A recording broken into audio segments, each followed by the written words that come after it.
Okay, so we're gonna do a crypto vlog, July 10th, 2022. I gotta upload the last ones. I've just been lazy about it. It's hard because I'm getting like 3 likes. I mean, I like the people that like my videos, thank you. But it's just not going anywhere. Like, and it's hard. There's not like pure alpha where you buy something and then it keeps pumping forever. It's not like that. Like, you can have a high win rate, be a Twitter account or a vlogger, crypto vlogger that calls a bunch of pumps. You win a lot. Like, you know what, who has been pretty hot? Like, Bear Bias, Marin Altman. She's just going trading the market. She probably has advice from financial experts, whatever, friends, whatever you want to call them. And she predicts the future based on TA. It's not. It's she looks up the stars, then she looks at the charts and sees the Bitcoin charts and see where it's headed. It's pretty obvious. So we've been bear for the last 9 months or whatever you want to call it, since November 14th. So what are we gonna do now? Well, obviously we're heading toward a recession. If you think like the recession's already over, like that's not the recession. Okay? We're officially in a recession. They announced it, I guess, last month. And that week was pretty terrible. We crashed from 30,000 all the way down to 18 or 17.7, right around there. We bounced this last week to 22.4, I think, right around there. But we're back down to 20.4 again, down 2,000. So obviously it's very bear bias, all the charts. You don't want to be looking for long positions. But what's happening while Bitcoin is chopping around and ranging down, chopping down? Well, alts are freaking recovering finally. If you look at most alts, I mean, a lot of your alts haven't recovered, but a lot have, which is doing well. Like the majors like Sol, AVAX, they haven't really been doing well, but the low caps with like under 100 million market caps are really doing well. Yeah, nice bounces from all the Coinbase coins I mentioned in the vlog, like Mona, SwiftC, Muse, Silo, Jupe, and Tone. Some of them are already on Coinbase, so don't buy them now. You want to buy before. ABT, that's about it. And then you have higher caps like Nest, which is 100 million, and then rare, super rare. So there's those coins doing well. And so what do you want from a vlog? You want to make money, right? Well, it's really hard in the bear market. But alts are pumping, so if you played alts this weekend or this week, you did well, congrats. Ducarium, it's a nice pump. I think it went like 300x from the snipes. And even from the major dip at 1,000, it went all the way up to 4K, so you would have had a 4x if you managed to buy like a couple grand at that point. 5,000 sell for 20,000. Yeah, I can't give you like super cool plays. There's a myth you can just follow someone on Twitter and make millions of dollars. Well, you can if you're hedged properly. If you have a system for calculating risk, it's possible, okay? But I'm not gonna tell you how to do that. If you wanna read the books and refine your craft where you can make a decent living, you can make a decent 6-figure salary, maybe even 7, in a sideways or bear market. But when it's a bull, boom. I noticed the people that were making like 6 figures trading, the bear of 2018 and even 2019, they automatically made like 8 figures in 2020, 2021, just the way the market was. When it trends for that long bull, where it's like buy every dip, like Alex Weiss made 100 or 200 million and then he lost whatever, 95%. I don't know what he lost. He went down to a few million. Yeah, so I'm also so I was just trading all the time. I was bored, sitting at home, so I was just eating whatever. So I'm now doing a calorie restricted diet. I was gonna do a fast, just an extended fast, but I don't wanna mess around in just the psychological trauma or toll from not being able to eat anything. So I'm basically gonna be able to eat everything I want, just in baby bites. Like if I was a dog or a large cat versus a human. So I'm restricting my diet from 2,500 to 3,500 calories, say like average 3,000, down to 300 to 1,000 calories. So I'll say like average 700 calories a day. So I'm cutting it by 75%. So that's gonna, like I've been gaining a pound a week basically. So what that's gonna do, or a half pound a week, what that's gonna do, like 20 pounds a year, 25 pounds, 10 kilograms a year, the last 2 years. So what that's gonna do is enable me to trim fat fast. I'll lose like a pound a day on this restrictive diet. So in a month, down 15 pounds. What's that, like 7 kilograms? And then in 2 months, I should have lost all the weight, the 30 pounds I gained during COVID. So, which years? So I'll keep you updated on that. Like, I'll talk about hunger. Like, the first 2 days, they say they're the hardest. Well, they're not. I'm just going from 3,000 calories to 600, 700 calories. So I'm just eating that. So why is that hard? It's not. So I can't compare it to the total fast, but it's been going well. I've noticed, like, I'm just tired more. You're definitely gonna feel that if you're restricting your calories. Like your body's expecting these carbs, but after a couple of days, 2 or 3 days, I should go into ketosis,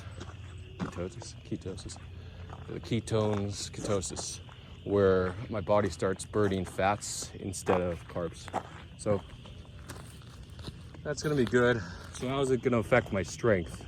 Well, my energy is gonna go down. It's gonna affect my immediate strength, obviously, but my actual muscle definition, if I'm not feeding my body those proteins to maintain the muscles, obviously my muscles are gonna go down. So I should expect a drop in muscle mass. The question is, how long will it take me to recover my strength? Maybe a month once I start eating again. So in a month or two, maybe in like a month I'll start eating, and then the 3rd month I'll go back to the restrictive diet. Anyway, I'll keep you guys updated. I know it's not a vlog for, look at that gut. I know I want to get stronger and lose weight. You want the best of both worlds, right? To lose weight and get stronger. So if you maintain the same diet and you just go to the gym, you will lose weight. Just building that muscle, because muscle burns fat. But anyway, I'm gonna keep my gym workouts to a minimum. Just focus on the diet for now. Diet's always more important than the gym, supposedly. So see where it's headed. I mean, I'm not gonna be the super buff guy because of all the calorie restrictions, but I'll be skinny. I'll be skinny buff, like that, whatever you want to call it. There's a chance I collapse on like day 4. But dude, people in Africa or whatever, South America, they can do parts of Asia, China, India, where they can do these mega restrictive diets every day because they're poor. And then once a week they'll have a feast where they're replenished. I should be able to do this, no problem. You know how many, dude, 20% of the world is hungry. So, and throughout history, it was as high as like 50%. Our hunter-gatherers ancestors were used to being hungry. They could go days without eating. And they could also die. But you must have water, okay? I can't do the no water diet. That's ridiculous to go that long. Go more than a couple days without water. How the human body can go, what, a week without water? It's hard to say. I guess it depends how hydrated you are to start. But does like being fat count as being hydrated, or are you eating all this food with water in it? I don't know. Sorry for the diversion on crypto. That's just talking about my personal life. Keep you updated. So yeah, you can't get rich. You gotta wait for the bull market. Okay, I don't know if I should do this a 2-parter. Start the second vlog.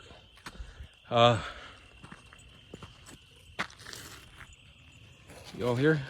Oh yeah. I'm gonna talk about what can get you more money than trading. I said it in my first crypto vlog. Go back to 2019. Maybe in 2018.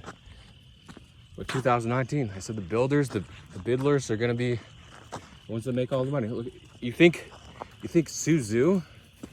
I don't want to talk about Suzu, you know, but Oh, well, you think he made all that money trading? No, he made all that money borrowing from people, robbing the blind, and putting it into random shitcoins, like AVAX, Sol, whatever, Near. I don't know if Suzu and 3AC did Near, but they were in Luna, heavy in Luna. Wow, Luna did what, like 20 cents, mid to 2020, all the way to $130 or some crap like that. So it was at 600x, 650x.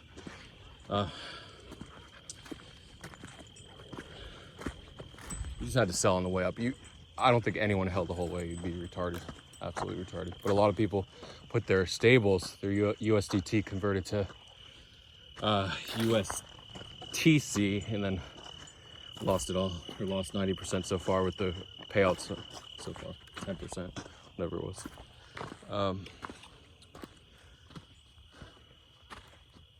Yeah, so SBF, Sam Bankman-Fried, do you think he makes more money trading, buying shitcoin allocations? No, off the exchange, whatever, building it up, the value. The actual future value, so investor value, raises the company's stock, and I mean, it's still private, so it raises the company value. And even though they haven't, what do they do in trading volume? Like 10 billion a day, so around 10 million in fees, 3 billion, maybe at peak, maybe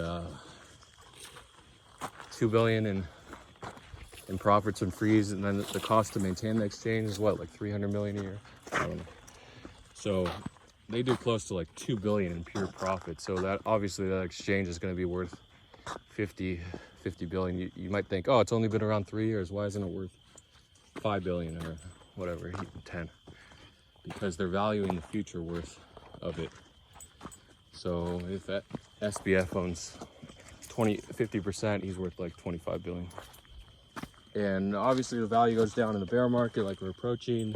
Investors sort of disappear, and the valuation based on contributions and demand for private investors, seed rounds, etc., go down. Force the company value down. And I guess we can all agree. Can we agree that CZ Binance, Chao Zedong, Ping Chao Zhang. Nobody knows his name. Maybe like 3% of people know his name. We just call him CZ. That's what happens. People forget your real name. You go by nickname, they forget your real name. Like Honest Abe. What was his name? Abraham. Anyway.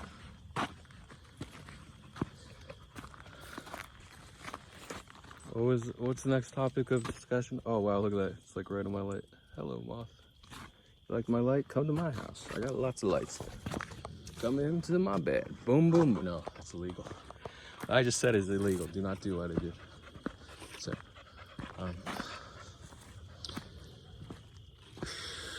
yeah, so Chao Ping. I know there's a Ping and a Chao and a Zhang. Chao Jing Ping. Chao Jing Ping. Ping Chao Zhang. It means like butterfly, flying bird, flapping, soaring. Flying bird soaring high. In Mandarin or Cantonese, wherever he hails from. Cantonese is big in the southern regions of China and Hong Kong. And Mandarin is pretty much, I guess, 80% China or 90%. And Mandarin, if you didn't know, is the #1 language spoken in the world.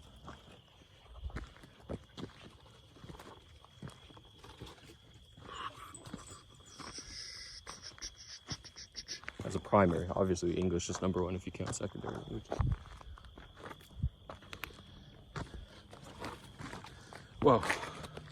Whoa. Yeah, so once I get over his name, I'll just call him CZ for now. He is supposedly the richest person in crypto, possibly the world, but he valued Binance at 100 billion, maybe, with Tesla stock. Amazon stock going down like 30%. Or more. Like Elon went from 230 billion down to 160 or something like that. And he can't unload that stock. He has so many shares. He can't sell it all at once. Obviously, if he could just hit market sell, he would sell it all. but you can't. There's no liquidity. Yeah, a lot of times when you deal with these shit coins, you don't have enough liquidity. So that's one issue. Like, I could scalp all I wanted with like $5,000, buy here, sell there, no problem. But when you get to like 10, 20, 30, 50, 100,000, it's hard to scalp. So that's why leveraging the majors on a news play is really important once you get into the mid 6-7 figure range.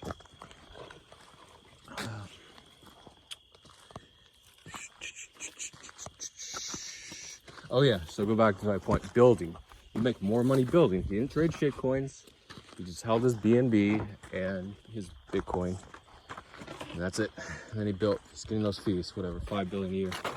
Finance fees plus the value of BNB and plus his investors, boosting total net worth of Binance, which is his net worth. Oh, there's poop on the side of the rock. Okay, well, if you were a coyote, where would you crap? On the side of a rock, on the ground? Crap everywhere, anywhere you want. Oh. Yeah, so building makes you money. Trading gets you by. It makes you a decent income. But building, and you look at these Ponzi's. Celsius, Voyager, look at the stock. You look at the token of it, VGX, whatever, but look at the actual stock. Voyager was on some random exchanges. I mean markets, major markets. I don't think it was SP 500 or NASDAQ or Dow. It was one of those smaller markets. But the stock actually went from, just last year, I think it was like $50 and now it's 20 cents. Ridiculous. Over 99% drop.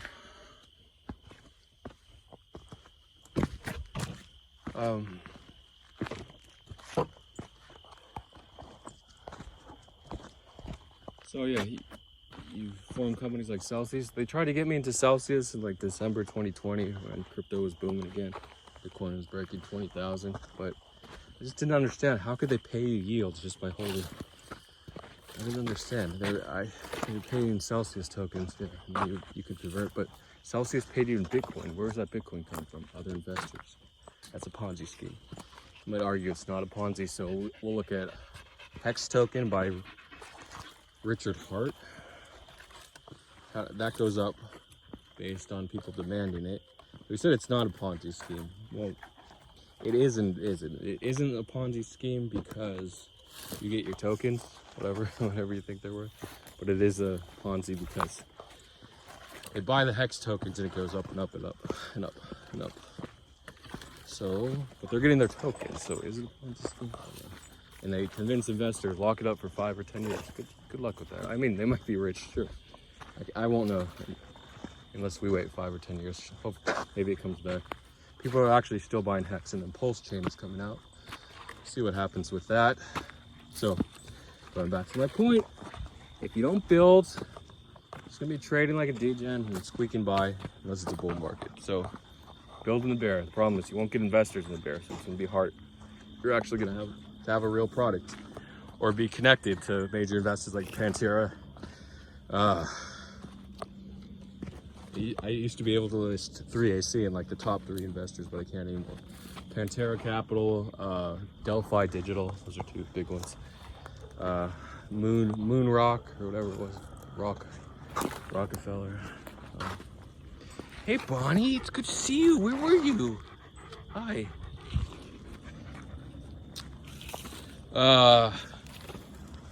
One more. So yeah, you gotta build, man. I mean, there are people building that aren't making money. Okay, say 90% of the people building aren't making any money in the bear market, definitely. So they gotta wait for the bull. But you keep building, boom. So if you can build and not get paid, if you have enough money saved up, a little nest egg or just a couple investors that get you by. That's why these small companies, they sell shares before they're public or stock in the company, because they need to eat, they need to build, they need this capital. So these companies that do 100x multiples, 1000x, they needed that money. They couldn't keep it all for yourself. They're like, oh, he sold, David Cho got 500 million in Facebook stock for $1 billion. just for painting a mural. Well, they needed that mural for whatever reason. Not the mural, but they needed all that, so they didn't mind giving away shares.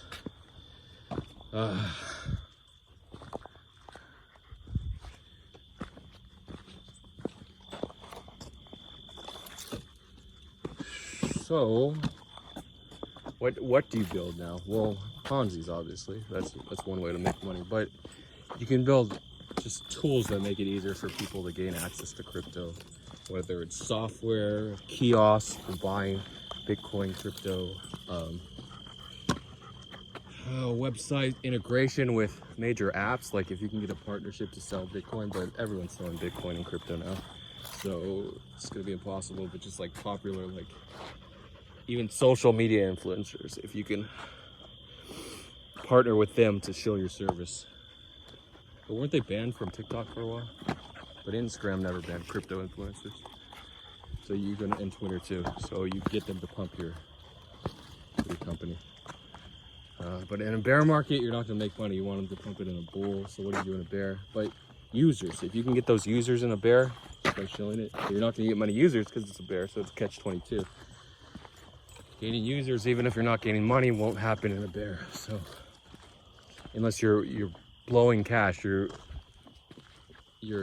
burning through all your investors' funds, then your cash flow is going to zero.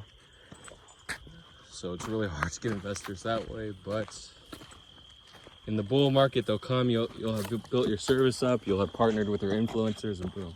So it's really hard. You think it's easy just to start your own crypto service? No, because you lose money in the bear, and then you gotta wait for the bull. But then you do 100x or whatever you want to call it in the bull. So I know I'm pretty vague with services to launch, but if you have an idea, just do it. DeFi was huge. If you had a DeFi product, you would have made at least $10 million this run. And I guess that's going to conclude my vlog. Or you could just launch a shitcoin. I know a lot of people like to do that. Just hit, boom, launch $50,000. And if it gains traction like Floki, I don't know how that went to $500 million market cap, but it did. And boom, you're a millionaire. So good luck to everyone. And I'll see you in the next bear market, which is tomorrow, maybe. No, not tomorrow. Maybe next week. Thanks for watching. Like, subscribe, retweet. Don't do anything. And remember, stay positive, because the world is a shithole. Don't forget that, okay? The world is out to get you. As soon as you're born, especially if you're born in a poor country, the world's out to get you. Outside your parents, and some people are born with shitty parents. And the worst thing you can do, absolutely the worst thing, is leave.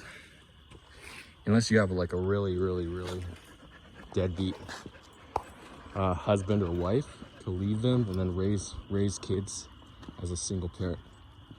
Or even have an abusive step-parent. Because step-parents are like seven times more likely to beat their kids. I know that's not a lot. If like one in 10 people beat their kids, then step-parent is like 7 out of 10 step-parents beat their kids. I don't know if that worked out, but yeah, that's how it works. That's a crazy number, right? Is 1 in 10 too high? Maybe 1 in 30 parents beat their kids now. So 7 out of 30 step-parents. That's insane. Maybe it's like verbal abuse, not physical abuse. But that's an insane stat for step-parents.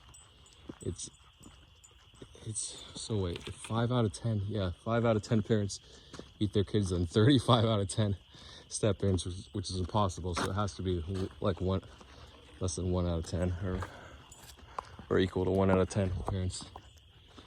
It's probably less.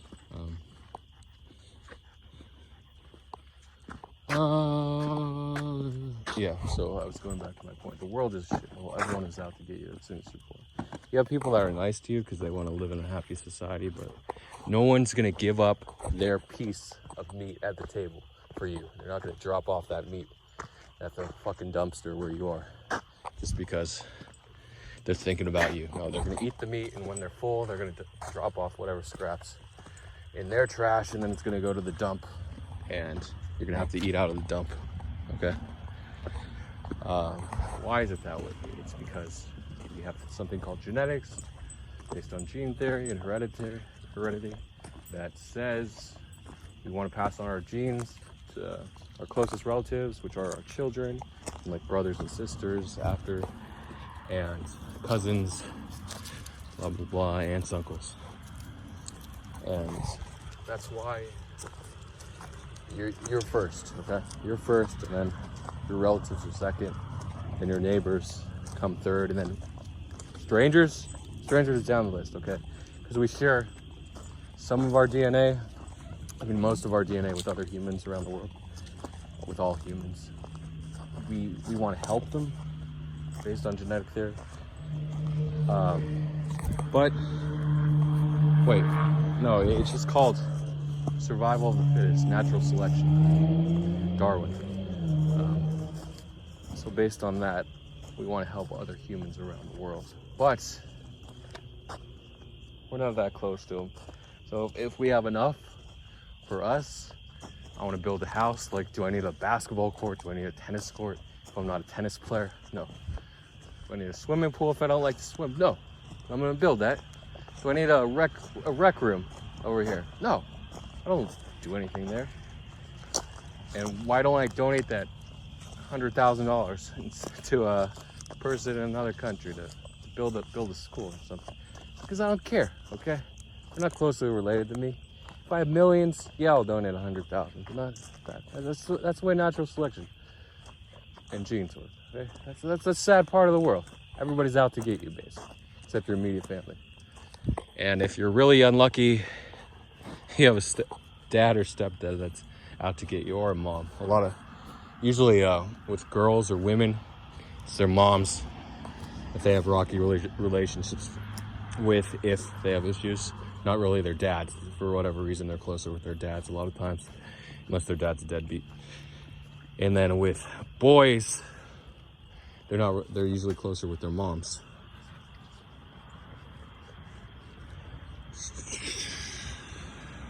Maybe not usually, but there's a strong tendency. And hope that explains life, how to survive. Just gotta look out for yourself and help others. I mean, there are people who help others first and they get by, but I'm not talking about like eating. If you can't even feed yourself to maintain your body weight, you're not going to be donating food and money to other people. You're going to be making sure you get fed first, or at least your kids, and then you're going to eat second after. You're not going to feed neighbors and strangers. It's just not the way that genetics works. And that's why, oh, a little sign of the bull. Oh, two bulls. What is this? The bull running of the bulls. Oh, 4? Is this a whole family? Where's your parents? Show me. Oh, holy crap. Somebody just got lucky. Somebody just had a babies. How many frogs are there? 7? 8? 9? This is the bull run. This is the bull run we've been talking about.